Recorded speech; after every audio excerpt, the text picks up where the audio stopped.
Mr. John Lee, My brother.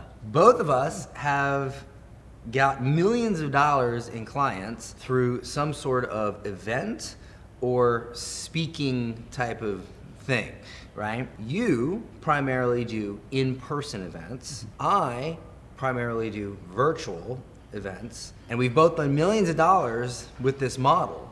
So I think it would be cool to sit down and have a conversation about the differences and maybe fill in the gaps for each other on these two paths that are essentially the same. It's just where you do them. What I wanted to ask you was, you host your own events, but you also speak at other people's events. Correct. Which one does better for you? Both. Both does better? Because one has to feed into the other.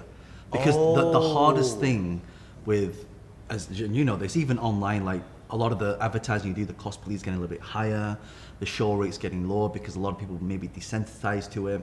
So it's really drawing that balance. So one has to fit into the other. For example, if I promote an event and it goes straight into an event and it's paid or versus free, there's a different show rate.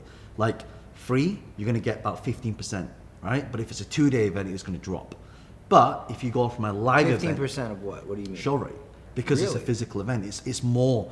But what happens is when people show up, that conversion's higher because they've actually had to travel, they've had to buy a plane ticket. So this vested interest. Right. So the reason I say both is when I speak at someone else's event, they've already seen me on stage.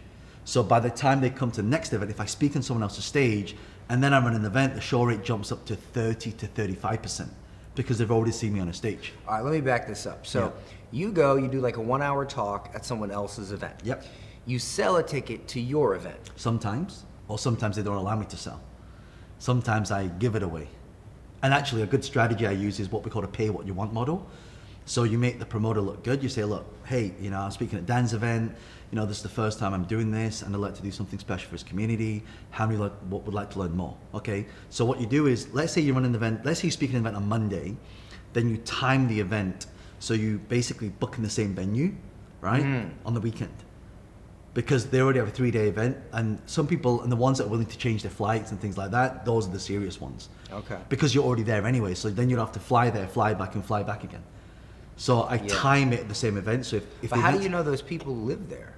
Like, what if they're coming in there and then now they got to extend their stay? Let's say, for example, if you have an event in Miami, the bulk of the people, I would say them, not the majority, but like a bulk of the people will be from that area. Okay, got it. Right? So you have it's kind of like if I do an event in London, I would say over 60, 70% of people are from London and the rest people from... So is this free events? You're doing them for free? Because I don't, like, let me just be clear. When I do a virtual event, I have nearly 100% show rate. It's amazing. But that's because I charge for it. So I historically, I charge $97 for general admission, and then I charge $297 for VIP admission. And what VIP is it's a few different things. You get an hour before the general admission session starts to just chat with me, real casual chat, an hour before. And what I'll generally do is I'll connect with people, I'll understand what they're going through, I can tailor my content a bit during general based on what they say, and I can help them. Again,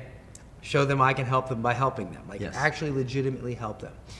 And then we go into the general admission session where we teach stuff. What I find is that 90% of sales, so if I pitch my higher end services at the end of that event, 90% of my sales come from VIP. Yeah, that's about right. Or people who were in general who upgraded to VIP. Yep. So let's just pretend for a moment that pretty much everybody that I'm pitching to that's a legitimate possible buyer paid $300. They're gonna show up, right? So when you say you have a 15% show rate in person, are these free events? So it depends. If I'm doing cold traffic to an event, it'll be 15%. Is it free? In that case, it will be free. But if I speak at somebody else's event, then if I'm allowed to offer a ticket, some events allow you, and some people say no selling on stage. That's cool. We respect that. So then you need to use another strategy. But some stages like, you can sell. We just want to take a percentage from that. So it depends. So when you ask me these questions, it depends on which context. So, you see, you have to strike the balance with the more people you have in the room also can increase your percentage conversion, right? Or your price per head because you have more volume. If you speak in front of 10 people versus 100 people, right, you have more selling opportunity, right? So you have to balance it, because when you charge a ticket, there's also your CAC you have to take into account. CAC? Your cost per conversion. Oh, sorry. I Yeah, never yeah. heard somebody call it a CAC. CAC, you know? Okay. It's in America, that means I shot you in the face. Okay, fine. So do you think also having more people increases your conversion rate? Because if you have 10 people in the room and one person raises their hand, the other 9 are like, but if you have 100 people in the room and 10 people raise their hand, then it's like, whoa, all these people are getting in, I need to get in. FOMO. Do you think that contributes? Definitely, to it? because it's social proof, isn't it? It's like when you walk down a restaurant, you see all these queue outside a shop. You know, oh, this restaurant or this shop's got something special. It creates natural buzz, even if you're not interested in the shop, right? You're just like, oh, why are people queuing up? So it creates natural social proof. Yeah. I think that also happens on YouTube, because if I see a YouTube video, even if the title and thumbnail isn't super intriguing, if it has 300,000 views, I'm like, well, I'll click that. It's got 300,000 views. It must be good. But if I see something that has a really compelling title or thumbnail, it has like 100 or 1,000 views, I'm like, it must not be that good, and I don't click. So I think once you build a brand on YouTube, and I'm just paralleling this with speaking, you get away with more because you have more views, and that itself is part of what makes people click. That's just my theory. Is there a reason you don't charge for the tickets? Some events I do, some I don't. So if I want to get volume, because the whole point is when you pay for an event, as you said, costs are expensive, right? So you're paying for every single seat in there. Even like if I promote an event and there's like an empty seat there, I'd rather have that seat full than not full. So there's certain techniques you can use. For example, you can say, hey, I've got this many tickets left. You can make a bid for the ticket. So if it's a high valued event, so I have events that are free. I have events where I charge 2,000. I have events which are 25,000. So it depends which event that they are coming to, or which masterminds they're coming to as well. And again, this is just what I found. What's worked for me is I would do these higher end 5,000, 25,000, even $50,000 events. But when I started doing them virtually, like for instance, if I say, come to this 3-day event, it's 50 grand and we'll do it once a quarter, blah, blah, blah. And it's all this logistics, right? Yes. I switched that to what I call a private client program. So what happens is I say, listen, you're gonna get 1 day with me, one-on-one. You can either fly to Dubai, or we can have like 2-3 hour Zoom sessions. And then you have my phone number for a period of time, and you can just text. I'm like your little personal CMO, right? You can text me your marketing, you can text me your ideas, and I'll just respond to them. That sells better than fly your out to God knows where for 2 days, get a hotel. That's worked better for me. And what's funny is I actually end up solving most of their problems in that first day, so I get very little text. I lean towards virtual, right? However, here's a question for you. Let's say I wanted to go speak, because I like to travel. I like to take my kid and my wife, and I like to go travel. But even though I obviously do very well, I'm still kind of a cheap bastard. So I don't like to spend a ton of money, because sometimes you can rack up $20,000 bill. Easy.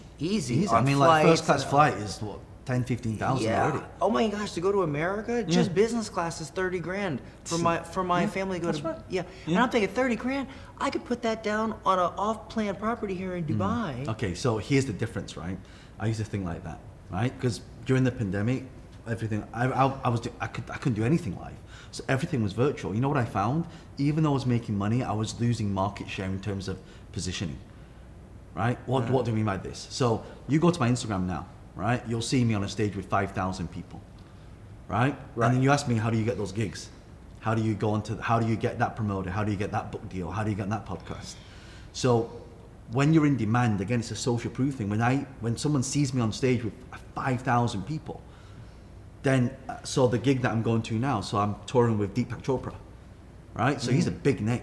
So it's me, Deepak, and one other speaker. And by the way, you can't just speak on a Deepak Chopra show. They need to vet you. Who is this person? Who are they? What are the stages they've spoken on? If they didn't go to my Instagram and see all of me on stages, and if they didn't go to johnlee.com, like if you go to johnlee.com, the first video is me speaking on stage with 5,000 people, right? But see, I already have plenty of those. Right. So I don't need to do them every week. Do you know when you see an actor and they're in one big film, and then you don't see them again after that? It's the same thing. I get what you're saying, but what I teach people to do, or one of the things I teach people to do is I'm like, hey, you can get truckloads of clients. You can get 6 months worth of clients in a few days, and you don't have to leave your house. So like part of my positioning is you don't need to do that. So I feel like maybe that works for me, but at the same time, I see what you're saying, because I like to speak on stage. I love it. It's just, I'm friggin' bro, I'm almost 40. I'm tired, bro. How old are you?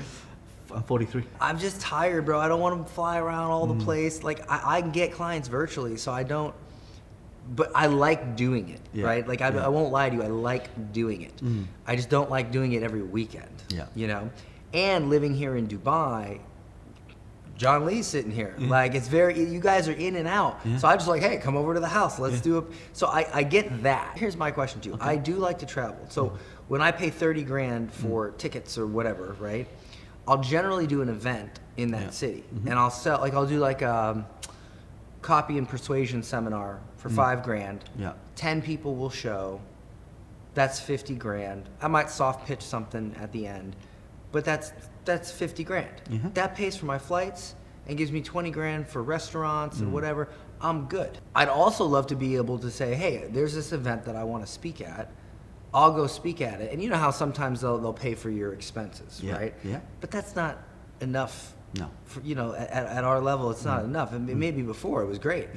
But because I remember what it was like to just be so happy to be asked to speak on a stage, and the stage was like this little crappy like 5 people, you know, and I'm just like, I'm so happy. But now it's like, no, this time is money. If I were to go speak on someone else's stage, how do you think it would work if I could speak and then sell them a ticket or get them into my virtual so that I don't then have to stay there and blah, blah, blah, blah, blah? I do that as well. So I either go from a stage, so it's a strategy I call your room, my room strategy.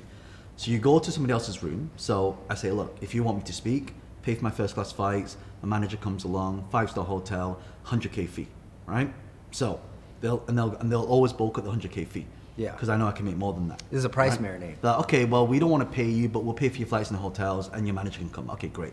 So they come along. Then when I'm on stage now, because I'm not getting paid to speak there, I can now make an offer. That's better. Right? You make more. Of course. I actually don't want the 100K. No, me. I don't want the 100K. Yeah, I've done that. But it sounds ridiculous, doesn't it? No. Well, it does if you don't do this. But if you do this, you realize you're gonna 4 or 5x that. Easy, man. If they let you pitch. So then they go, okay, you can pitch, but you're not really allowed to sell. Okay, then you do the your room, my room. So then I say, okay, you guys want to learn more? We're gonna do this thing, and you make it exclusive as well. You've never done it before.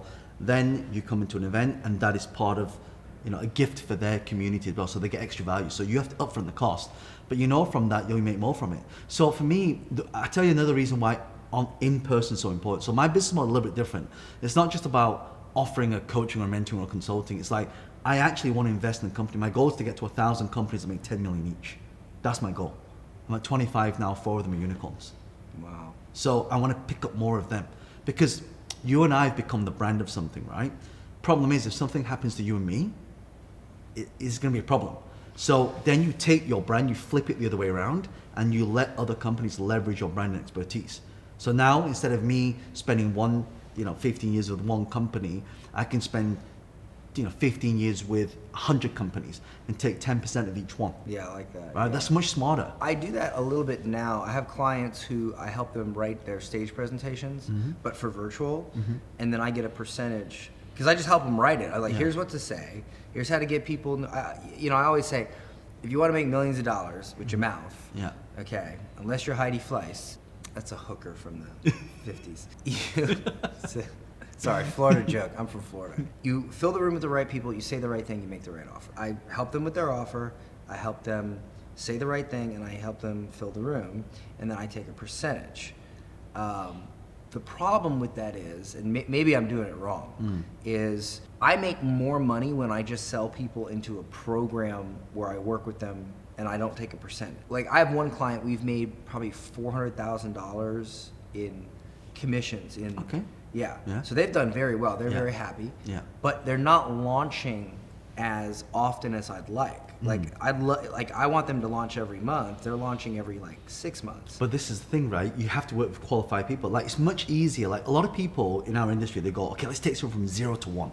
And 0 to 1 is the hardest. Yeah. I don't want 0 to 1. I want 1 to 2. Because then you can go, okay, I can put all my fingers in here, change all No, they these things. already had a 7-figure business. Right. But dude, listen, let me tell you something. I'm just gonna be real with you. Okay. All right. Have you ever done jiu-jitsu? No. In jiu-jitsu, you have white belt, blue belt, purple belt, brown belt, black belt. If you're a blue belt, you think a white belt is like horrible. Right. Like you roll with them, you're like, this guy sucks, right? And if you're a purple belt, you look at a blue belt and you're like, yeah, they're okay. And then you look at a white belt and you're like, oh, they're trash, right? Yeah. But when you get all the way up to black belt, and I've heard black belts say this, that they look at white, blue, and sometimes even purple as all the same. They can't even notice a difference. They're so good, they basically don't even notice the difference between a beginner and somebody who's been training for 5 years. They're that good. Right. And for me, I've been in this, and I'm not saying this to sound pretentious. I'm just saying this because it is just what it is. I'm being authentic. Like, this is how I feel. I don't care if you are starting out from day one or you've already made $1 million in your business. 95% of the time, you're the same. You have the same problems. You have the same dumb thoughts in your head about confidence and all this crap. You make the same stupid decisions. It's just one of you happened to stumble your way through making $1 million and the other didn't. Like, I literally have been on a call with somebody who makes $1 million a year with their offer, and they're asking me the same dumb questions as the person who hasn't launched yet. So I don't really see a difference between 0 and 7 figures, at least in our industry. Well, it's not even our industry, right? I know someone who works for a major sports brand, and if I tell you the name, you'll know who it is, right? She told me, she was the head of digital in that company. She told me, John, they don't even have a CRM. I said, are you kidding me? Oh, yeah. They don't even have a CRM. I was like, you. how could they, no customer data, no purchasing, like, because they go all through retailers. I was like, how can a company like that not have a CRM? I mean, it's so obvious to us. Last week, I went out to dinner, and I was sitting at this table. It was like, I got invited to this, Dubai, these exclusive things with all these high-end people, blah, blah, blah, blah, whatever. Yep. There was a guy sitting next to me who had a jet charter company doing like $65 million a year. Right. And he's sitting there asking me like, oh, I've seen you on YouTube. I've seen, I'm like, oh shit, here we go. I'm not gonna be able to enjoy my dinner now, but that's okay. So I'm like, all right, what do you want to ask? So he's like, how do I do this? How do I grow and all this? And I start talking to him. And one of the first questions I ask him is, okay, do you have a meeting every week, once a week, where your salespeople throughout the week write down all the objections they got, and more importantly, the #1 reason why the person actually bought? Take that report and hand it over to your marketing department at the end of the week, every week. And he goes, no. And I go, do you know why people buy? And he's like, well, I haven't asked my salespeople. And I'm like, do you know what the major objections are? And he's like, well, I guess I'd have to ask. I'm like, so let me get this straight. You're at $65 million a year. You want to grow to like 200. You don't know what your major objections are. You don't know why people buy, and you don't communicate this to your marketing team, which could then take it and every single week make better and better and better marketing, more tailored to exactly what people want, week in and week out, getting better and better and better and better and better so that you can grow. You don't do any of this. And he's like, oh, no. I think I know the stuff. And I'm like, no, you don't, because you can't even answer it right now. Yeah. So basically what you're telling me is you hate money, And he's like, well, I think maybe this other thing is the issue. He says something stupid, right? I'm like, no, that dumb thing you just said, that's not the issue.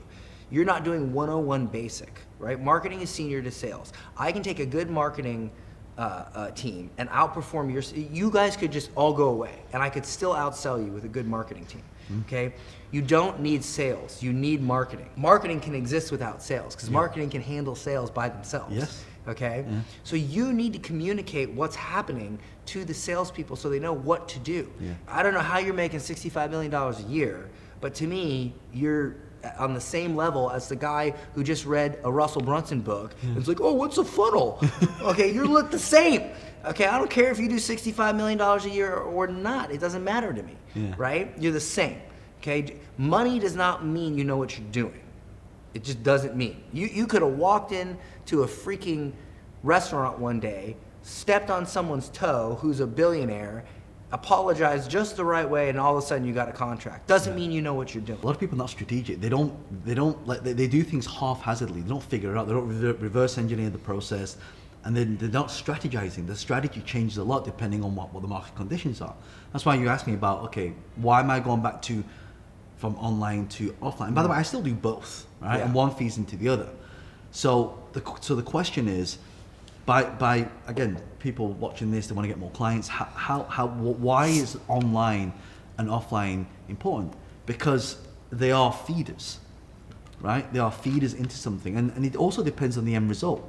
What do you want? Do you want to get more clients? Do you want to get more high ticket? Do you want more partnerships? I want to get rich and be lazy and help people. Okay. Okay. I'm just, look, bro, I am from Florida. I don't want to do this. I want to help people. I love it when I go to an event and people come up to me and they say, Dan, I took your program and my business increased 10x. I love you. Great. I love that. It makes me feel good. It makes me feel like when I die, I've contributed to the world. But ultimately, I am from Florida. I don't want to do I just don't want to do I want to find the way to make the most amount of money and impact with the least amount of work. That is a Florida man, okay?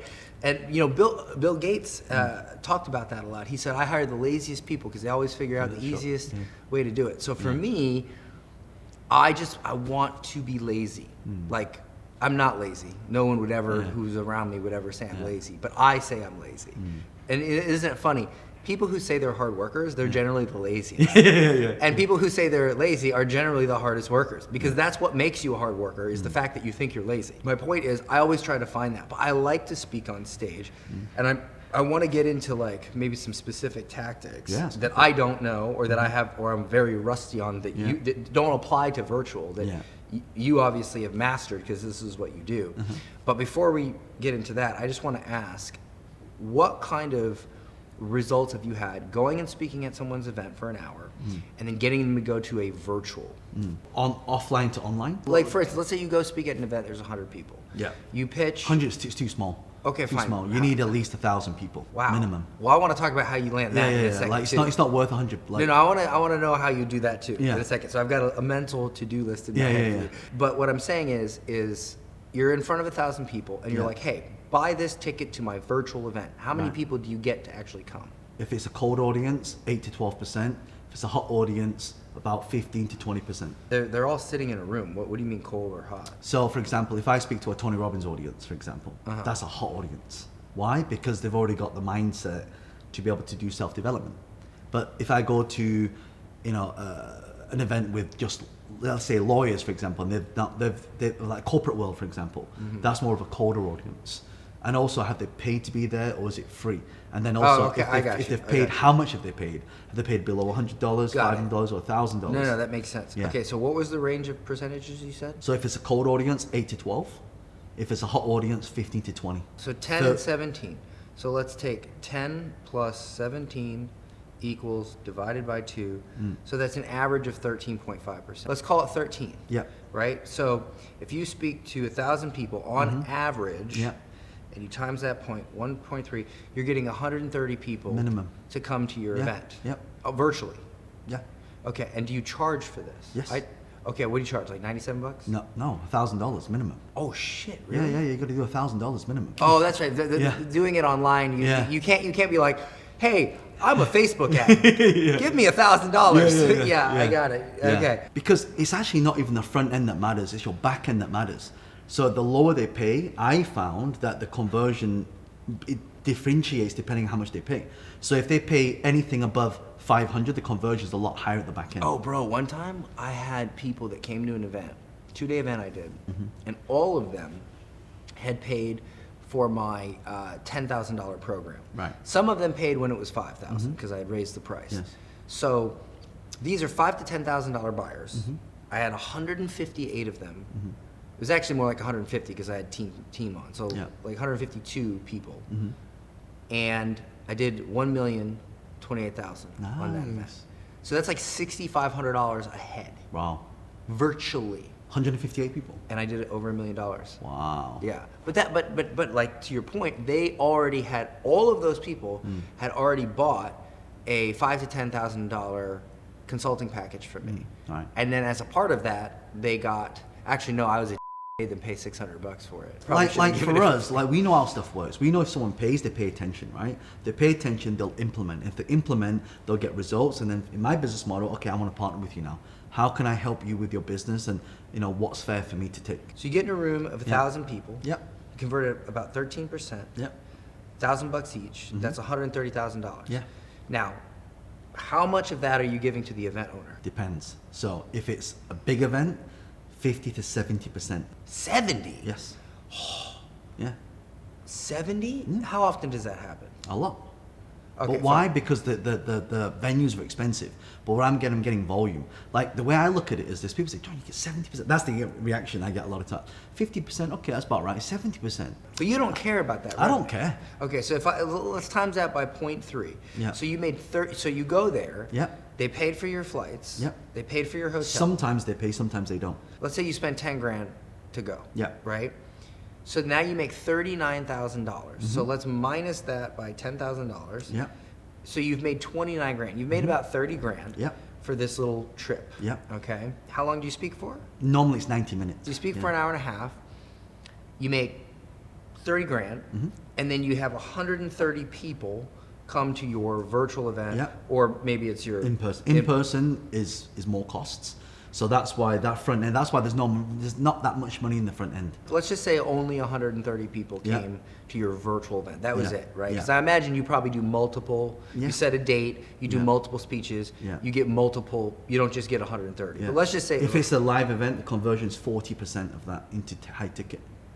40%. live or virtual. Live. If it's 2 days, I get 40% conversion. So you into do a high ticket. 2-day event Yeah. with these 130 people, Yeah. 40% conversion. But what's the Into high 10K. ticket? Oh, 10K. Yeah. And then from there, a percentage of that will go to the 50K. I generally charge 20 to 25,000 as a minimum, Uh-huh. and then 50 for my private client program, Right. and then 100 for my ghostwriting program. Hmm. 130, Times 40%. yeah, times 0.4. So you're making 52 times 10,000. Yep. So that's 520 grand. Yeah. Okay. The way I look at it is, would you for 2 days work, is it worth $500,000? 40%, right? Mm-hmm. So what would that percentage be if you did it virtual? So here are the actual stats. So if I do online 130, I'll get, so we're doing like an application. So if you want, because we don't just want, I know we actually turn people away who want to do the program because we want like really serious people. That's why when you're live, you can get a gist of it. So we'll get 35%. So from 130 people, 35% of people will actually opt in. That's 45. And then we'll close half of that. So 22. So it's like, it's almost half. Converts at about half. Yes. Which is about right. That's Yeah. what I've experienced. Right, Okay. right. But that other half isn't enough money for me to fly out somewhere and do all that for. Like it's not just a random place. Like when I do it, so my tour is all set up. So I'll go Melbourne, Sydney, Australia, New Zealand. The thing with virtual is I can do it every month, and I just go upstairs and do it. I love traveling. I My like family traveling, love- but not that yeah. much, bro. Yeah. Like, man. Okay. Here's another thing as well. That you got to take into account the intrinsic opportunities that come as well, right? The intrinsic opportunities you cannot account for online, and it almost never happens That's online. true. That's right? true. Okay, so on 130 people, my conversion rate generally is about 15%. Okay. The worst I've ever converted, and I'm not talking calls, I'm talking about sales, Yeah. is 12%. Right. Okay. And I think one time I got upwards of 18, 19. So let's just say 15, Yeah. right? So if I have 130 people times 0.15, that's 19 people in a midget. Yeah. Okay. 19.5. I'm gonna get comments for that one. Okay. And I charge 25,000. Yeah. Generally when I do something. Yeah. So I'm doing almost the same amount with virtual. Right. But With that's based on data from people buying a $97 or $297 ticket. That's not based on data from people going to an event, seeing me speak, paying $1,000, then coming. So that should even be higher. But the question I have for you is, how much did it cost for you to fill that room? I have never lost on ads. I'm also, you got to remember, I started my career as the ad guy. Yeah, yeah. I know ads really good. Okay. So my best event, my worst event, we broke even. My best event, I spent 17 grand on ads, and did $45,000 in ticket sales. Nice. So I was profitable, but it was, I mean, I literally filmed you got to take 10 grand off that because I spent 10 grand to film a music video, which was this ridiculous parody of the Step Brothers boats and hose scene, and I called it Book and Close. I was like, book and close, book, and I had all these girls on a yacht. It was, whatever. Take 10 grand off that. And then I did $850 on the event, okay? So, but here's the thing. I have optimized everything I do, like down to the T for virtual, right? So I imagine because your focus is on live, maybe you haven't done that. And when I do live, I don't convert as well as I do like guys like you live. Because again, you're focused on live, I'm focused on virtual, and you can only you only have so much time to tweak and figure each out. So what I think would be cool is if maybe I asked you some questions about getting better at closing live, and you asked me some questions about virtual, because I got some tricks I could show you. You know, let me ask you this: when you have a live audience, especially those 1 hour, 90-minute talks, how do you like let me guess, you open up with a nice question or hook that makes people think, that really gets them engaged. You tell some sort of story that connects you to them, so that they can see that you can solve their problem, but they also connect you, they can see themselves in you. There's probably some self-deprecation in there to make yourself not seem like perfect. And then you move into the actual content where you're teaching them something. And then you teach them something, and then you make a pitch to go to your other event.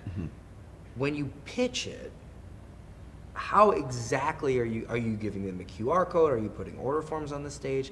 How do you, because I did an event recently, and I was like, I don't even know what to do. Like, I was like, do I put order forms on the stage? Do I try to get them to run up? Like, and in the old days. And then what if people don't run up? I'm gonna look like a tool bag. Like, how do you do that? So in the old days, it was like, okay, if you're interested, go to the table, and then you do something called a table rush.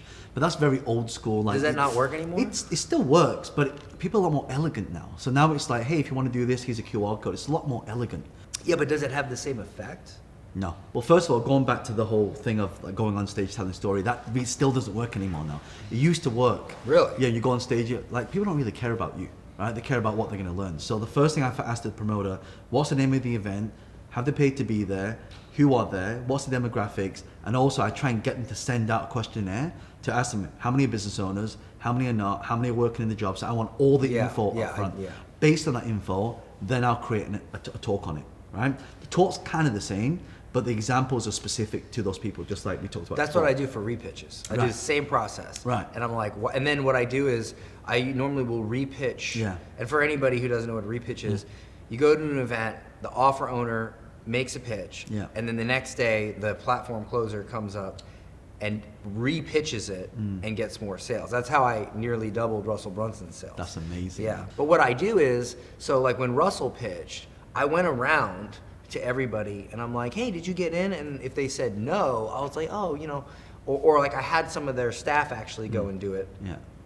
And I just figured out what the big objections were, and then I built a whole talk overnight around those objections, and we nearly doubled sales. Wow. So that's how I did it. But that is the only thing I am really good at on a physical stage is repitching. I would not say I'm that great at the 1 hour talk that gets clients. I've done it before, I've made money, but not like guys like you. You guys have really mastered it. So what you got to do now is, before it was like, oh, go on stage, get the hook, tell them your story. Like, it doesn't work anymore. But not tell them your story. Like, I usually tell a discovery story, meaning like, here's this thing you want, here's how you get it, let me tell you how I figured it out. And that's how I frame it. Very old school. Now Really? it's basically, your content has to be dynamic.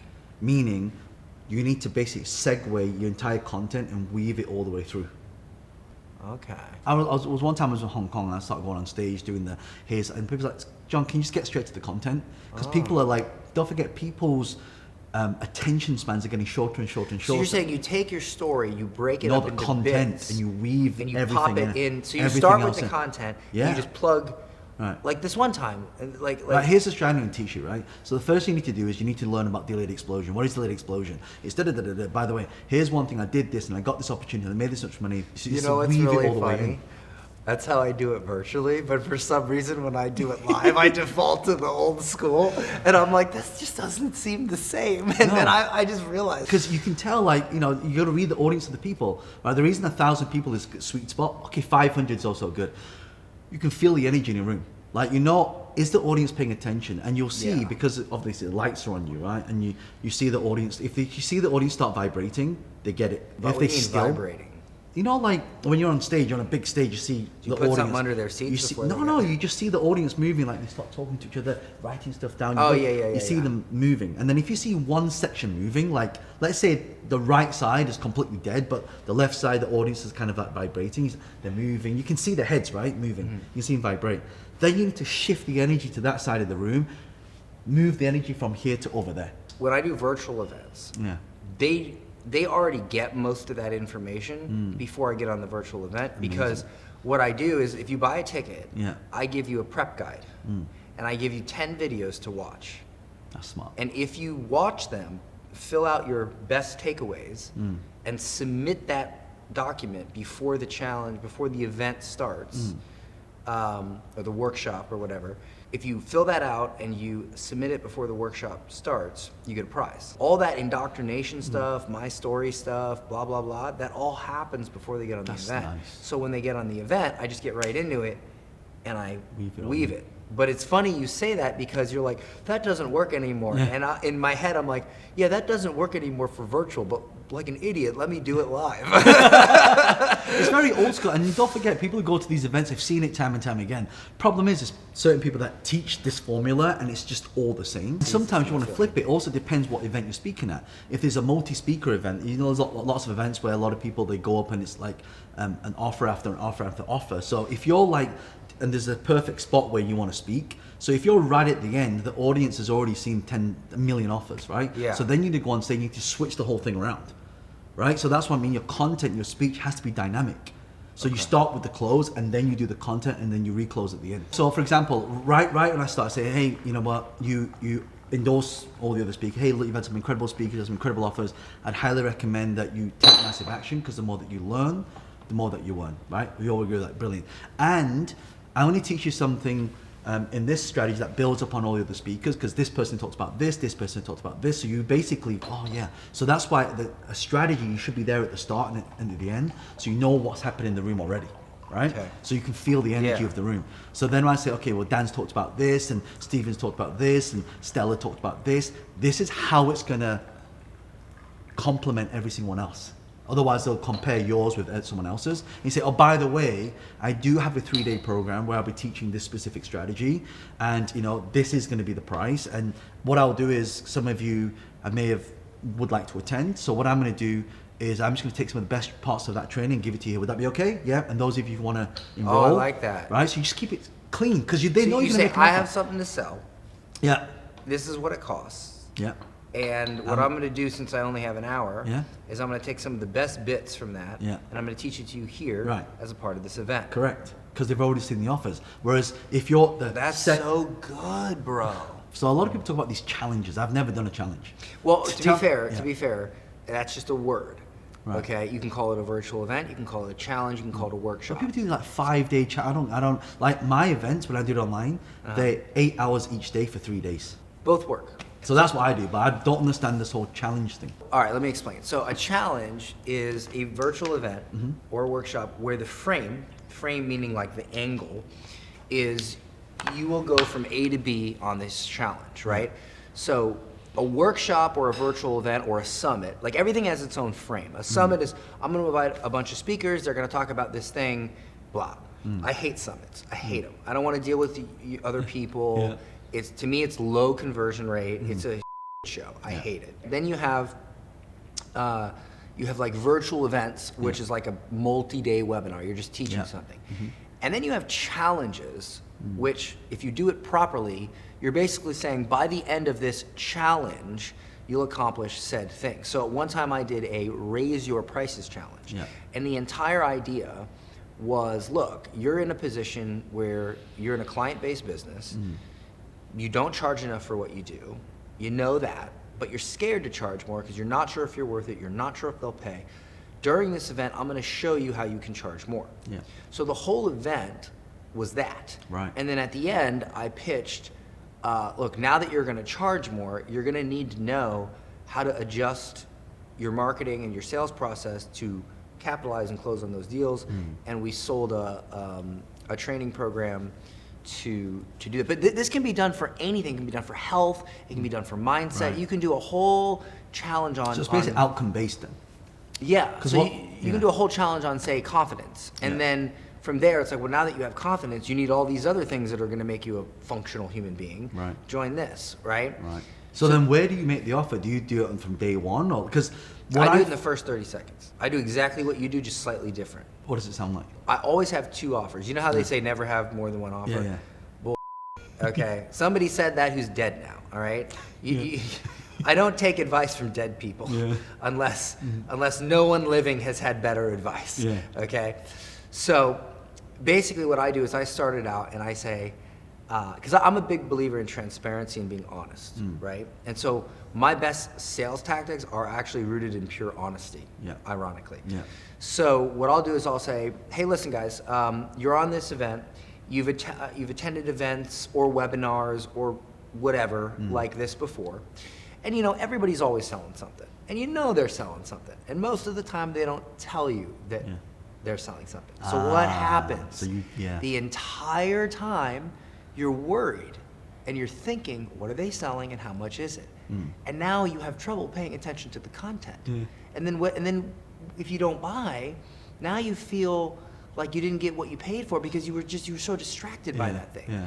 So how about I tell you right now what I sell and what it costs and get that out of the way so you can focus on the content. Because look, I believe you're smart enough at the end of this to know if it's for you or not. I don't need to convince you, okay? You're gonna be smart enough after hearing all this if you wanna work with me further or not. So how about I just tell you right now, get that out of the way, you can focus on the content. Is that fair? Everybody is always like, oh my God, yes, thank God. First thing you say. First thing I say. Wow. Literally. I like that. Like literally, it's in the first 30 seconds, right? You say the full price, no drop down price or anything. It's just there's the full price. Yeah. So I say, listen, I sell my private client program. It's $50,000. You get to spend a day with me in person or virtual, and then you get my cell phone number for whatever it is, 6 or 12 months, whatever I decide to do, and I'm your personal CMO. You text me anything about your business, your marketing, and I'll tell you what I think about it, and I'll help you for the next however many months. Right. That's it. It's $50,000. If you're interested, we'll talk about that later, but now it's out of the way. So it's like a 5-minute thing. Not even, dude. It's like 2 minutes. Okay. And then I just go right into the rest of it. Yeah. Now, when I actually do the pitch, I say, at this point, have you guys got value? Have you got your money's worth out of this event? Are you happy with your investment? I make sure everybody says yes. And usually by this point, they're freaking out. They're jumping off the walls. They're like, this is amazing, right? Again, if you do a good job. Yeah. And so at that point, I say, well, I mentioned that I have an offer that was $50,000 to work with me personally.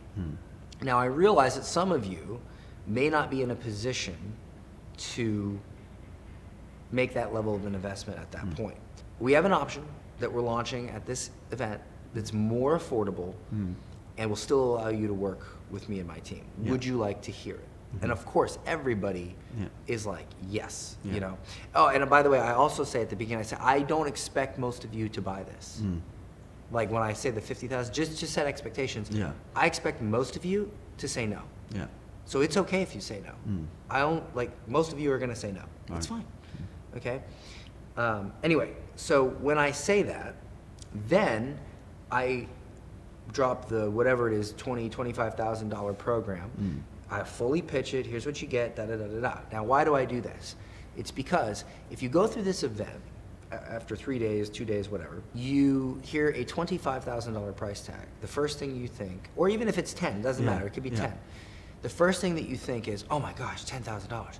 Oh my gosh, $25,000. And now you have to get over the sticker shock and then get to the point where you're comfortable to make a decision.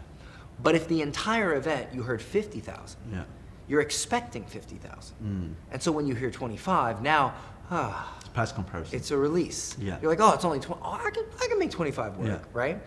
This is actually a tactic that Chris Voss uses. And it's very similar. In his book, Never Split the Difference, Yeah. he talked about how, and a very simple analogy he used. He says, let's say you want a late checkout at a hotel. Yeah. You go up to the front desk and you say, listen, I'm so sorry, I'm about to ruin your day. Yeah. I really hate to do this to you. Now the checkout person is thinking, oh my God, what did this guy do? Did he trash the room? Is there a dead hooker under the bed? Like, what is going on? And they've built up in their mind this scenario that is this big. Yeah. And so now when you say, oh, I need a late checkout. Now, that late checkout becomes a relief. Yeah. But if you just walked up to the counter and said, I need a late checkout, they're busy, they got a million things going There's on. no comparison, is there? Right. Now that late checkout is an annoyance. And they're like, oh, this freaking guy wants a late checkout, I'm so busy.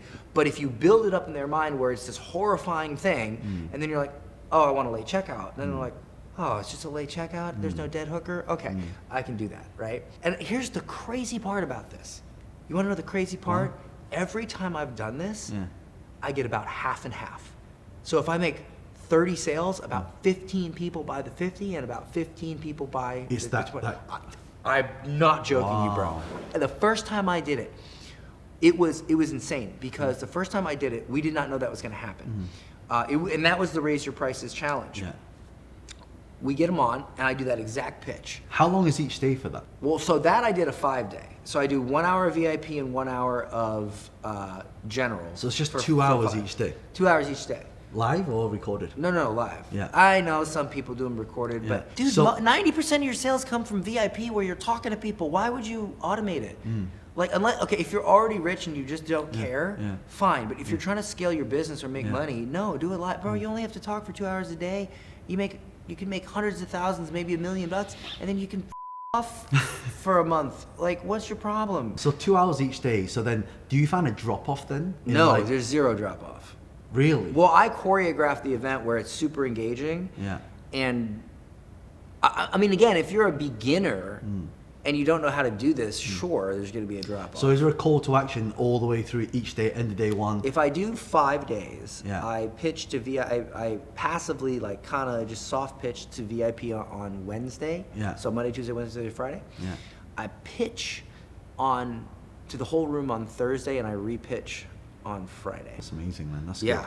So I can spend money not on many ads. people can break even front end or even make a profit. I It's very rare. almost always make a profit That's on amazing. events. It's really good. Oh, man. but bro, it's. I don't want anybody watching this to think, oh, I can do that, Yeah. like right out of the gate. Like Yeah. I have the benefit of 10 years of internet marketing experience, Yeah. ads. Like when I worked with Myron, Myron was like, hey, he actually has this thing in his program called Fill Your Events Dan Henry style. Yeah. He's like, hey, how do you do Facebook ads? Because he's really good at YouTube. He's like, how do you do Facebook ads? I get on a call with him for 30 minutes, Yeah. and I just go, here. I set up the ad campaign for his event, and I go, do that. And he's like, okay. And then I think he had his son do it, and Yeah. they ran ads, and they sold plenty of tickets, right? Wow. And then I had a client, Josh, who he had an event coming up. He's one of my private clients, and we hooked him up with a media buyer and all this. And I'll be honest, he just wasn't. He's not an ad guy, Yeah. right? So he wasn't doing what I told him to do. Not that he doesn't listen. He's just got a lot of hats. Yeah. He's wearing a lot of hats, right? And so he could not get tickets sold from ads. So I'm like, oh, just give me access to your ad account. So I hop in there over 1 cup of coffee, Yeah. and all of a sudden he's selling tickets. Nice. What's the one thing you changed for the conversion? Like, I'll give you an example. Here, I'll do it for you. Give me a name of one of your virtual events. Business Wealth Summit. That's never going to convert. No? It's so vague, dude. It's so vague. Let's say that this teddy bear here is a sheet of paper, right? It's not. It's a little teddy bear. But okay. I said, listen, what is your main thing that you're going to show? You're going to show them how to get, because he has this whole method where he helps you get clients with a podcast, right? And but what he does is he teaches people before they can get their podcast started how to get clients using a Google Doc, right? And so basically instead of a sales page, he uses a Google Doc. Right. He keeps it simple, which is I think is a great idea. So I said, okay, here's going to be your ad. You hold up the Google Doc. You point to the physical Google Doc, and you make everything in the ad about a Google Doc. Right. How this one Google Doc got us X amount of clients, right? Or even if it was health and fitness, this one-page workout plan helped me get in the best shape of my life. And you point to the physical thing. Yeah. When you do stuff like that, and you just bring it way down to earth, they're like, ooh, what's on the page? Yeah. Right? What is that thing? And you get real specific. You can't just say Business Wealth Summit. You're not helping me solve a problem. You're just saying, in general, What would you call it? what problem do you solve during the event? Basically, how to make more passive income, and then how do you invest that income to create more wealth and buy more assets? Cash flow to asset challenge or cash flow to asset workshop. Hey, I'm John Lee, and I would like to show you a way to take what you do in your business and turn it into a long-term wealth asset so you don't actually have to do it anymore if you don't want to. See, the truth is, if you own a business, you have this thing called cash flow. And the cash flow can then be put into real estate or other income-producing assets. And when you put it into those assets, you get what's now called passive income. When you get passive income, you now no longer have to do that's active to passive income challenge. You're gonna want passive income at some point so you can enjoy life and you don't have to manage employees, work late hours, and constantly, let's be honest, babysit your business. Yeah. And we all know that whether your business is doing very well or it's not doing well, they all require babysitting. And I want to take that completely away from you. I want to show you how I took my cash flow business and I converted it to a passive income, and how I've done it for multiple clients. And I want to invite you to the active to passive challenge. I love that. I'm going to show you how you take your active income, the stuff that you have to get up every morning, slam a cup of coffee, and go make that money, and turn it into a situation where you get up in the morning, you sip a cup of coffee, you casually walk out to your mailbox, and you grab the check. I'm going to show you the complete path and how to get started doing this right now so that very soon you can have what we all want, passive income rather than active. But time is ticking. None of us are getting any younger. This is something you want to start right now, especially, and then I would tie into current events. I would say, what you don't realize is that normally this process would take years. But given the new US president and some new laws that have just been put in place, we now have an opportunity to take what would normally be this long and condense it into this. But you have to act fast because this window of opportunity to convert from active to passive in a much shorter time frame is closing quickly, and that's why I am so urgently hosting this event now. Click the link included with this video, grab your spot to the active to passive I challenge. love that, man. I love that. That's cool. I love that. That's brilliant. Yeah, so that's, I love that. yeah, Okay. yeah, Okay. okay. Yeah, See, yeah, I got it. see, Okay. the idea is they have a North Star. They're going to the event because they have a North Star. They if you say business wealth Summit. what the that? Like nobody knows what, oh, I have business, you know. yeah. Okay, but not only is it more specific, not only will it perform better with ads because people can see a clear North Star, but when they get there, they have an expectation. Yes. And if you can show them how they can meet that expectation, you can sell them the next thing that will allow them to fully take advantage of that expectation. It's all choreographed from the very first ad to the landing page, to the content, even how you describe the offer. Everything for me is choreographed, and I've spent 10 years figuring this stuff out. That's why, and I don't mean to sound pretentious, right? But I've spoken to many people that have done live events, and I can match or sometimes even beat their numbers doing virtual. Wow. But I also know that if I took what I know and I was able to adapt it to live, I could probably even... That's the point. See, I don't think, I mean, it's great that we've both done it in different areas. I don't think it should be this and or this. It should be this and this. Yes. So the way I like to operate when I'm flying around the world, you turn to an ecosystem. Because actually what I'm looking for businesses that I can take equity from. That's it. Right? So everything I do when I'm speaking on stage, when I'm doing it online, whether it's doing face-to-face, when I'm doing socials, and it's the intrinsic value, it's the meetings like this.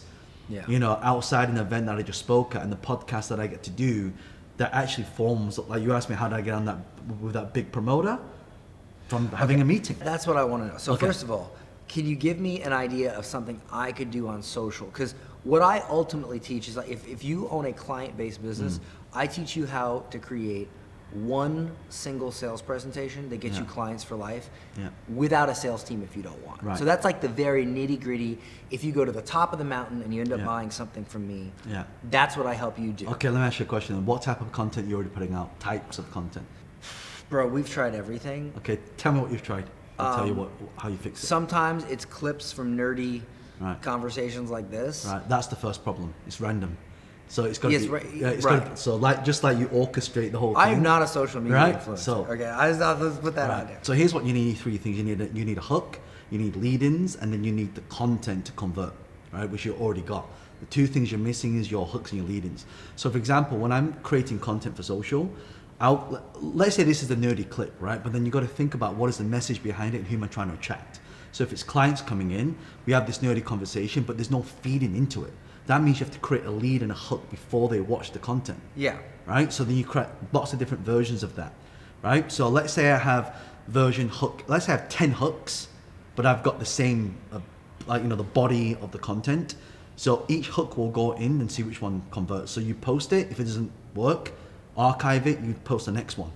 Right? That doesn't work. Archive it. Post the next one until it keeps popping. We have a spreadsheet in Airtable where we study what videos worked, and I find the hooks that are repeatable, and then I just kind of remember to say them in conversations. Yeah.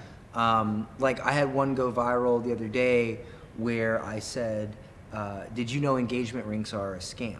Right. And then I explained the whole story behind the De Beers diamond mining company and the campaign they ran where they invented the idea of an engagement ring, and now all of a sudden all the women in the world have friggin' engagement rings. It's bullshit. It's a scam, right? The copywriter made it up, but we buy into it. So that one did well. Okay. But I knew that saying, "Did you know engagement rings are a scam?" was a good hook. So if we're talking and if me and you started talking about our wives, immediately my brain, I would be like, "Did you know engagement rings are a scam?" And then I would go into it. Right. So that's kind of the approach I took. But what you're saying is film multiple hooks, post it, and if it doesn't take off right away, archive it, post the same thing. Different hook. That's a lot of work though. Like, You want abs, but you want to eat bread and rice. I tell Talha that all the time. He's from Pakistan, and he's like, "Bro, I want to look like you. How do I do?" I'm like, "Well, you can't eat bread and rice." And he's like, "But I'm Pakistani. I love bread and rice." I'm like, "Well, then," he's like, "It's going to be hard for me to give up bread and rice." I'm like, "Well, it's going to be hard for you to look like this, okay? I don't eat bread and rice, bro." And here's another strategy. So let's take that one, right? So in Instagram, you've got a search bar, right? So the search bar, a lot of people don't use it to look at what's like. How do you know things are gonna go viral and push out? You already look at what things have gone viral already. So basically, you type in what your niche is. So you will type in something like "get more clients," and then you basically scroll to the reel section, and it will show you the top 10 posts that have already gone viral. All you do, you watch it and you recreate the content with the same message. That's it. How many Instagram accounts do you have? One. You should have 10. For what? If you post one piece of content, right, on a brand new account, you get 500 views, right? So if you times that every single day, that's 182,500 views per account. If you do that every day, you're creating content anyway, right? So all the views. Same compound. content? No, different. It's got to be different. How many VAs do you want me to hire? I've got 5 editors, right? I've got 2. Get another 2, right? Get them to open it like my editors. They have an account, and they just basically, your job is to take my raw footage, chop it out however you want to chop, because it'll always be different. Right? And then what happens is you start getting more views for free. Look at this one. Oh, shit. This one here. Right? So if I go like this account. So this one's like 8,400 people save it, so now I can do retargeting on it. But it's had 1 million views, but 94% of those views are not. You got 10,600 followers from this? What did you say? Let me see the reel. Look. So basically what I'm saying is all the content you post currently should be reels, because 94.1% of these million people are brand new people that have never seen me before. I get that too, but some of them I'll get thousands of followers, and some of them I won't get anything. It doesn't matter. What you want is you want the views to funnel back, right? What did you say in that reel? to get 10,000 followers? No, I just said. What If was I it? see a McDonald's or Starbucks in that area, I'm buying a property in the area. Ah. Because Starbucks and They're like people like why? It's funny because I had a video go viral where I explained how M&M's, their marketing campaign, Yeah. you got to associate it with something Yeah. that they know. Correct. So instead of saying, I'm going to show you how to do this, like let's say you talked about six-pack before, right? I'm going to show you, like people create, the problem with a lot of people, they teach too much how-to content. Here's exactly how Jason Momoa got a six-pack for Aquaman, and then you go into it. Yeah, something like that. Oh, yeah. Right? Right, so associate, and also if you brand it with a film that's coming up as well, Yes. Aquaman or Oh Spider-Man, my God. right? You It's- can't just say how to get a six-pack. You know what's so crazy is Yeah. all this stuff I know for direct response, but it's like I forget everything for social. Like I'm just like, oh, this thing I would totally do on a sales page right before a movie comes out. I'm Yeah. not going to do it in my content because I'm a moron. But this is the thing, but imagine you got 10 Instagram accounts, and you apply that to TikTok, Instagram, YouTube Shorts. Now you have 30 accounts, each producing 3,000 views. Okay. You have all the organic. Then you know the content that pulls, and you turn that into an ad. It's going to go viral. Then your cost per lead comes down even more. I understand the social media thing, Yeah. right? Like that makes sense. Yeah. Let's go back to the live events. So I go talk at somebody's stage. Yep. I begin the talk with, hey guys, I know you've heard a lot of stuff here, a lot of great information. I have a program that teaches X, Y, Z. It costs this much money. Yeah. And it's like a 12-week program, but Yeah. I have an hour here today. Yeah. So what I'm going to do is I'm going to take some of the best stuff from that program, Yeah. and I'm going to share it with you here today. Yeah. And is that okay? Is that okay? Yeah, right. So then I do it, Yeah. but at the end, what do I do at the end? Normally the format is this: engage, what's in it for them, earn your right, give the content, transition, offer, special offer, 7 steps. Normally, that's how it's supposed to work. But each of the steps change depending on when you speak, how you speak, what day of the time you speak. Is it the day 1, day 2, day 3? Is it multi-speaker or is it single speaker? Is it a branded event?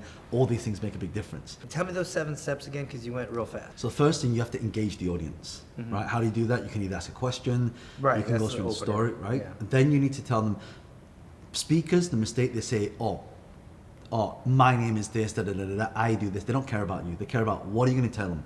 Now, in this keynote, I'm going to go through blah, blah, blah, blah, blah, so the outcome is this. Now you've told them what you're going to teach them, then you tell them what gives you the right to teach them. So now you earn the right, right? So we're on 3 now. Yes. Okay. So, let's say I want to teach you about getting clients. I own, 𝐾𝐚𝐧 and I've taught this many people, blah, blah, blah, right? Then you give them your framework, right? So your framework is the content. So normally 3 steps: step 1, step 2, step 3, or a model, right? Or a Venn diagram, however you want to do it. Then next part is your transition. So how do you transition into your offer? Because you can't just go, okay, yeah, I've got this, who wants to learn more, right? You can't just go straight into your offer. So you got to kind of tell a story of kind of, your discovery story, like people put at the start, you put it right before your offer. People relate to it. Like, people don't buy what you do, but they buy why you do it, right? So now it's like, okay, here's why I'm here. So when I'm on stage, you're probably wondering, why am I here? Why am I even talking about this stuff? I'm looking for business partners. Raise your hand if you love to be a business partner and collaborate with me, show of hands. Social proof now, right? Brilliant. Would it be okay if I tell you a little bit about something I've created for you that can make that happen? Yes. Yes. Right? And then before you go into the offer, you say, here's why I created it. So you tell them why. So we're still on 5. Yes. Okay. Right? Then you introduce your product. So that's why I created the 3-day social media business bootcamp. Right? That's why I created the Get Clients Copywriting Bootcamp. Whatever you want to call it. Right? Then you give the offer needs to come in 3. Core offer. So now we're on offer now. Core offer, fast action, right? And limiter. I've tried it without the limiter. If you don't put the limiter Hold in. on. Is this number 6? Yeah, this is, 6. Okay, Yeah. so 6 is in 3 Is parts. basically your offer, yeah. So your core, so your main thing that you're offering, Right. and then you need to have like a bonus offer as well, right? For So anybody that basically, buys during this event. yeah, and it's got to be legit. You can't just make shit up, right? So like, if you go to my website, you have to pay for it separately. So Yeah, I usually show where they can buy it elsewhere for more. yeah. I even show receipts. I go, look, this is Could the that receipt. bonus be just a discount? Well, no, you want to give it to them because that's the reason why they're taking action. So your core offer has got to be good enough, but as a standalone, Right. And then the price, and then you've got your bonus offer. So these are the things that you get, right? If you take action now, right? Okay. And then you give a limiter, right? Which is like you're crazy. So now you've placed the offer, your fast action, this and that. Your special offer is normally this price, right? So let's say it's, $2,000 on your site. Great. And we're doing something very special. You can get it at half the price, right? And you get these bonuses. And then your call to action is your limiter. For those of you that do this now, I'm going to give you a one-to-one mentoring session with me, a group of 30 people, right? And that's what gets people to buy. So you have to have those. So if you leave one out, it doesn't work. Okay. So not only, the way it works is you reduce the price and you stack the offer like this. It works like that. Okay. So core offer. Yeah. Bonuses. And Limiter. fast What's a good action. What's a good idea? What's a good example? So of for you, you could limiter? have like a one-to-one, or hey, I'm going to do this for you. I'm going to write a sales page for you. That's Okay. why it's a limiter. That's why you actually physically cannot do it for everybody. Got it. So it's got to be something that's not scalable. Correct. Got it. Part 7 is the actual CTA. It's CTA. So that's when you do normally you do the special offer, the drop down, but then you increase the value. So for example, I'll say, okay, if you do this now, how many like to bring a partner? Like if you want to bring a partner, we'll do a buy one, get one free, for example. Right? What do you mean by buy one, get one free? Let's say you want to bring a business partner, right? Because they always say, can I bring a partner? So that is something they always say. they always say that. Yeah, you say, but if you do it now, I'll give you an additional ticket. So basically it's half price. Now that's not part of number 6. That's part of number 7. because it's a call to action now. Call to action, you want to get them to scan the QR code, go there, and then buy. And Pick up your phone. You scan this QR code. This QR code that is only on this screen right now. Yeah. At this event on this stage. Yeah. And when I get off this stage, this goes bye-bye. Yeah. You will not only get this entire offer I just explained to you, but you're going to get buy one, get one free, which means Yeah. if you have a wife, Yeah. husband, Yeah. if you have a partner, or if you just have a friend who happens to own a company, Yeah. and you think that would be of value to them as well, Yeah. you can get that, but only with this code. Yeah. Go ahead and lift up your phones and scan that now, Yeah. something like that. Yeah, and do you know what I tested? Huh. I tested buy one, get one free and buy one, get one half price. Do you know the conversion doesn't change? It doesn't change. The conversion is exactly the same. So now I go buy one, get one half price. Could I say, when you scan this code, Yeah. you're going to go to a page, Yeah. and here's the thing. Once this code disappears, it's gone. It's going to give you Yeah. buy one, get one half price. Yeah. And what that means is, if you want to just buy one, you can. You can go to that page, you can buy one. Yeah. But there's a little checkbox to do an Yeah. order bump. Well, normally what they do, if it's a live in-person event, they just go, hey, you're my partner, right? And so let's say if it's $1,000, it'd be 2,000. It would basically be 1,500 Well, how divided do by you 2. physically sell it? Well, so we have two QR codes. So if you go, you scan the full price, I'm your partner, I scan the half price. How does that work? I've got a 3-day boot camp. You get all these bonuses. Yeah. And then also, then you do the price offer, special offer, and for the first 30 people that register, you get the one-to-one with me, you'll get the right? So scan the code, get in now, right?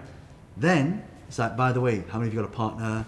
Why is it so important to have your partner on board? So there's a whole context around that, right? And so what I'm going to do is, for those of you right now who've already registered, right? So now you can combine the QR code with Table Rush now. It's a little bit more advanced. I'm in the audience, Yeah. right? And I scan that QR code. Yeah, you've paid now. But how, now you've how got- does the other person get it half off? So they go to the tables, here's my receipt, and I want to buy another one. That's how you create that's how you combine a Table Rush, Oh, that's brilliant. right? Whoa. So now you have social proof now. And then you want to do one even better than that. So now it depends how big the audience Oh, is. the classic. Let me Right. show you something great, but here's something Right. even No, better. no, no. So I always do the Steve Jobs. And one more thing. Yes. What does everybody want when you're at an event? They want to take a picture with you, right? So now I have security there, right? And I have me here. And now, okay, once you've purchased, line up. So now it creates social proof. All these people are like, Most people would not believe how powerful something is a picture. it is, because the way I say it is, here's what I'm going to do, right? Those of you who have purchased, so they show the code, they let them in, we take a quick picture. Now you're going to tag me on social media, so now I get all the virality from that. Then I'll pick one person and reshare you to 6 million people. Do you want to hear the virtual version of Go on, this? I love it. Go on, go Okay. on. So this is how I got a 48% conversion rate on one of my webinars. Okay. And actually, I did it a week later and I got a 52% conversion rate. So I had a free Facebook group. Yeah. So what I would do is I would promote and I would get people into my free Facebook group, and then I'd get them to register for the webinar. Or if they registered for a webinar through ads, I'd say, hey, go sit in the free group. Yeah. And we talk about the webinar here, get them hyped up. Yeah. When they get on the webinar, everybody on the webinar should be in the free group. Yeah. When it came time to buy, once they bought, I would say, listen, you're gonna get access to the exclusive student group or client group, Yeah. right? In order to get access, all you have to do is post in the free group, hey Dan, I bought the program, please add me to the private group. Okay. And Yeah. then what would happen is on the webinar, people live during the webinar happening would go post, hey, I bought the program, hey, I bought the program, hey, Yeah. I bought the program. I would screen share. Yeah. And I'd show the group, and I'd be like, John just bought, Tom just bought, Yeah. Sarah just bought, Yeah. right? And these posts would just keep popping, and then more people would buy because it was like a Yeah. virtual table rush. Yeah, yeah, yeah. And he would just, I love okay? that. And then there were people who weren't even on the webinar. Yeah. Who were like, what did you just buy? What did you just buy? And then they're like, oh, Dan just dropped this amazing offer. And they're like, what is it? And they're like, here's the order page. They're like, okay. And they just went and bought. They never were on the webinar, dude. Dude, it was like 20% of the buyers never were on the webinar. They just Wow. bought because Because they saw everyone else was everybody buying. else was buying. Yeah. It was madness. Yeah. And I mean, literally 48 and 52% conversion rate on insane. a live webinar. I'm a virtual guy, bro. Yeah. I like to sit on my couch and do stuff. I'm from Florida, dude. We don't want to do shit. Yeah, you guys are flying around doing all these events and pyrotechnics and I'm from Florida. I just want to relax, bro. How does your wife feel about you traveling that way? When they can travel with me in school holidays, like for summer, they're with me all summer. Like 2.5 months. I say to my wife, okay, because I'm actually considering homeschooling. This is my most controversial belief on homeschooling. Okay. By the way, that's a hook that's worked before. Okay. Here's why I don't send my kid to school, period. Yeah. Number one, most kids are terrible at behaving. Their parents do not teach them how to behave. Doesn't matter what country you go to. That's the majority of kids. Yeah. So if I send my kid to school, I'm sending him to an camp.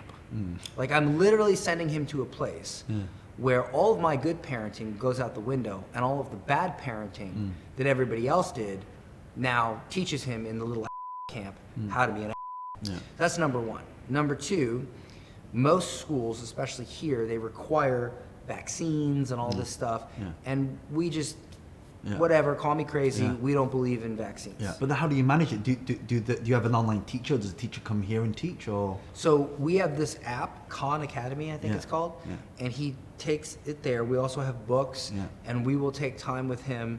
Mostly it's my wife, but Yeah. I'll take time with him Yeah. as well. But we are about to hire a in-house tutor Teacher, because he's yeah. getting older now, Yeah, yeah. and they're going to come to the house, whatever, 4 times a week, sit with him, teach him, etc. Okay. Plus, he also learns a lot about business when I do our Yeah.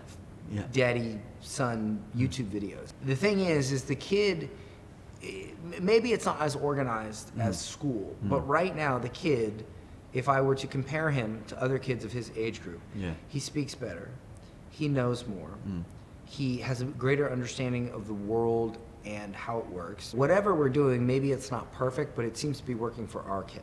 And when you travel, you all travel together. If we travel, and it's a short trip or a business trip, I'll travel by myself because, not to sound like a but they're a massive distraction Yeah. when I'm traveling for business. Yeah. I mean, let's just call it what it Yeah. is. I'm Yeah. not gonna, let's be No, real. it's true, yeah. They're a massive Yeah. distraction, Yeah. right? Because you have to now worry about them and the thing you're trying to do. Yes. If you worry just about the thing you're trying to do, 100% of your focus is on them. I agree, yeah. Okay. However, if I'm traveling somewhere and I'm going to stay for a while, or it's for pleasure, Yeah. or we're going to go, because like we like to spend the summer in Costa Rica Yeah. and pop up and down to Florida so I Yeah. can see my dad. Yeah.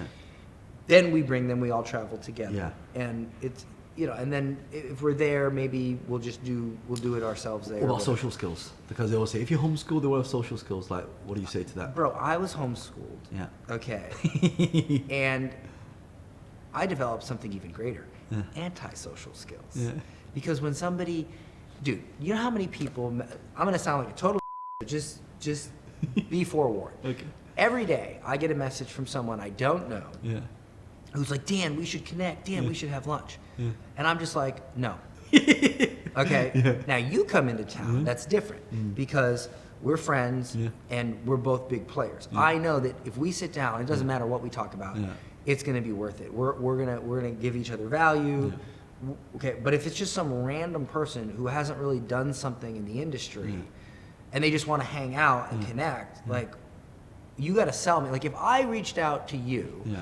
and you didn't know who I was and I wanted to connect or have coffee, I would be like, hey, John, you don't know me, but we've actually done $32 million in sales with virtual events. And I know you do a lot with in person. I think if we sit down, we could exchange ideas and maybe help fill in the gaps for each other. Yeah. Now you're like, well, maybe you'll check into me and make sure I'm legit. But now it's like, oh, that's worth a coffee, Yeah, yeah. right? But if you're just like, hey man, let's connect. We're in the industry. I happen to be in Dubai, and just because I'm in Dubai means that automatically means you should give me your time. That's so valuable. I'm like, no, right? Now, when you grow up and you're homeschooled, see, I believe when you go and you have those social skills, you do get a lot of positive social skills, but you also get a lot of the negative ones. And the negative ones are the people pleasing, not learning how to say no, trying to fit in. Yeah. Bro, I don't give a shit to fit in. You can kiss my ass, okay? I don't care to say no. I love saying no. I love seeing the expression on someone's face when they've built up in their mind this incredibly fantastical scenario that they're going to actually take someone's time that they don't know, and then they just go, no. Okay? And I just watch the blood drain from their face, and I hope that in that moment they will realize that they need to provide value to get someone's time. It's true, man. Let's be real. You don't want to have coffee with me to shoot. You want to take something from me. You want to extract knowledge from my brain. That's why you're reaching out. And I'm fine with that, but you got to give me something. Yeah. Okay? Yeah. So they don't understand that, right? So I'm fine saying no. And I believe it's because I didn't go to school. I went to school for a little bit, but because I didn't overly get taught those social skills, I have no problem saying no. I have no problem being antisocial, and I get way more work done. There's good and bad, there's pros and cons to both. like but that. the other thing is I don't know how to get on big stages like you know how to. So about 4 years ago, I came to Dubai, and actually even before that, one of my clients, she's like runs a magazine. This guy walks in, and he's like, this 6'5" guy's like looks like a celebrity, like a basketball player. So his name's Thaddeus. So I met him at an event. What a You know- name. you No, know- it's just He's in of Dubai, course actually. the big guys I from should- Dubai is named Thaddeus. My name is Thaddeus. He's a cool guy. So I met him in an event about 6 years ago in London. Then I come to Dubai, and someone on social media, I don't even know, Sarah Almadani, she's pretty big here in Dubai. I should connect you guys as well. So both of them became my contacts and friends, and individually I was kind of like, going to the house, having a chat about random stuff, business, entrepreneurship, just connecting. And from there, I get an invite to bowling. Who with? Floyd Mayweather and Neo. You know the singer Neo? No, he's a big hip hop guy. So I'm a metal guy. we go bowling, and there's all these like celebs there, and Vision happens to be there. I'm like, oh, okay. So we go bowling together. We get into like a little circle. We then go karaoke together in Dubai, right? So he now assumes I'm in Dubai. So every time I'm in Dubai, it's always like, hey John, we should catch up. Hey, I'm running this party. Hey, we should all. And there's all these people that connect. And so from there, they were running a big Dubai summit here, right? The first one. Then there's like 3,500 people. So I got to speak at that, and from speaking at that, everyone was like, oh, I want to buy John stuff. I wasn't selling anything, it was just content. Right? By the way, before this happened, I flew to Estonia to speak there. I flew to Colombia to not even speak there, just to attend one of the events. So I was basically flying around, not doing anything. And it was like, oh, John, with a lot of feedback from the audience, they want to know if you have anything that you can create where we call, basically how to do business on social. I'm like, I kind of have something, but I don't really have a course on it. I've run an in-person event. That's when the demand started to grow. Then they said, let's test him again. But I don't know if you're at Mind Valley University, but they have an event for an entire week. It's amazing. Kids go there, it's great. So I speak there, and then there's demand again. And then the next year there's demand again. So now there's a massive demand for it. So then they say, look, let's just create a quest together. So we create this quest, put it online, and it's actually on the Mind Valley. It's called the, you'll like this, it's called the 7-Figure Creator. It's pretty good. Like if I show you the ad for it, it's a 41-minute ad, 41 minutes ad that is converting like crazy. It's insane. Yeah, Mind Valley, man. They're amazing. They're like, Yeah. I mean, Vishen as well. He's very collaborative as well. He doesn't do any of his own copy, right? He hires like the best in the world. I'll tell you, his team is one of the best I've seen in the world. Yeah. Like he's got the best editors, the best team. I went to the office in Kuala Lumpur. It's like really. They really work good. harder than a shaman at an ayahuasca retreat, boy. I'm telling you, they that's what I'm saying. Like, yes, you can do stuff online, but the answer is you got to do both. Like, imagine what you're doing now. Imagine you did the offline stuff. It would not for you. It wouldn't be a 10x. It'd be a 1000x for you, because you have that. You've got the substance, you've got the credibility, you've got proven track record, and you've been doing this for over a decade. Yeah, but I'm from Florida and I'm lazy. Get that belief out of your head, man. Now you're in Dubai, you're not lazy. What do you mean? I'm in Dubai because I'm lazy. I can order a laptop and have it in 15 minutes on Kareem. Like, that's... And here's another thing, right? In my mind, it's like, it's not about how much money you make sometimes, right? It's about how you make the money. You know, I always say, you know, that we always have this underlying question. Sometimes you wake up, it's like, is what I'm doing the thing that I should be doing? In my mind, I'm always questioning sometimes. But then there's only 3 questions you have to answer to realize if you are on the right track. Number 1 is, does it bring me joy? Right? Joy is, yep, I love doing it. I would do it for free even if I didn't get paid. That's when you know you're right. Second thing is, are you good at it? Right? 'Cause if you're good at it, you get rid of the resistance and speed of implementation. Third one is, what are you uniquely good at, right? And what problem can you uniquely solve that not many people can? So you can reword people's features and make them more money. That not many people in the world, in fact, a handful of people in the world can do that, right? Less than 0.1%. So that is your 3 things. So when you're doing it, like for me, why do I travel? Because the more I travel, the more knowledge I get. I get distracted, though. If I get too much knowledge... You need to roll it into an ecosystem. Yeah. Right?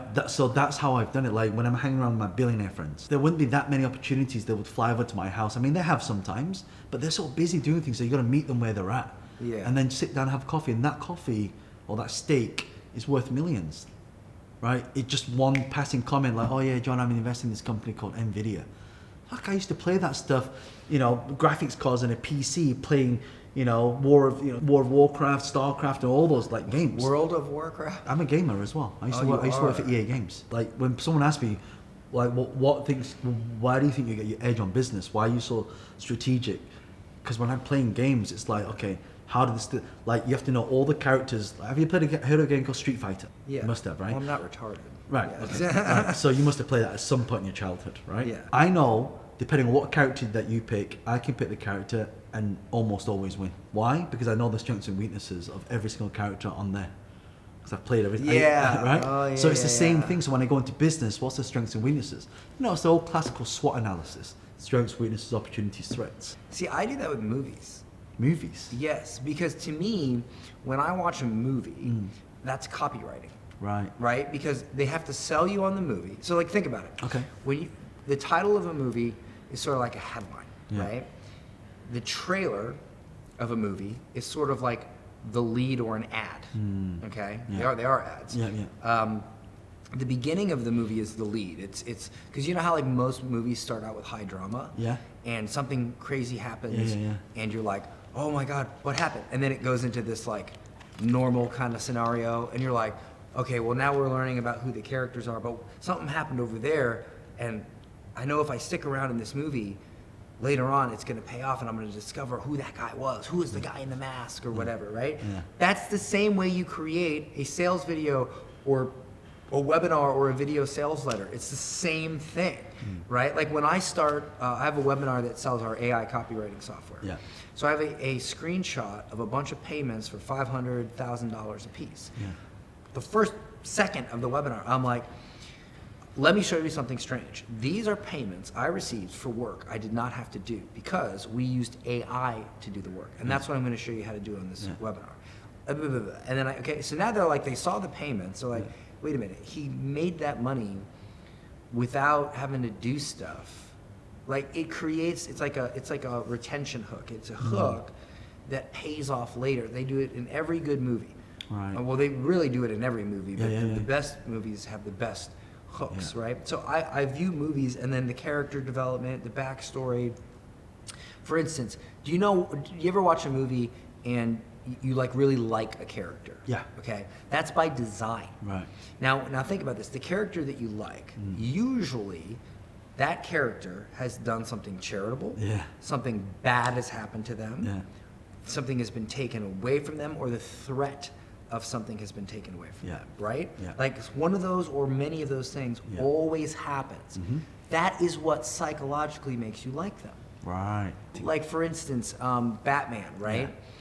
Batman he's got psychological problems. In certain iterations of Batman, he's a womanizer. Yeah. In the Ben Affleck version, he's also an alcoholic. Yeah. Okay? Like imagine you're this superhero who's rich and you kick people's ass at night in a bat suit. Like that's all great.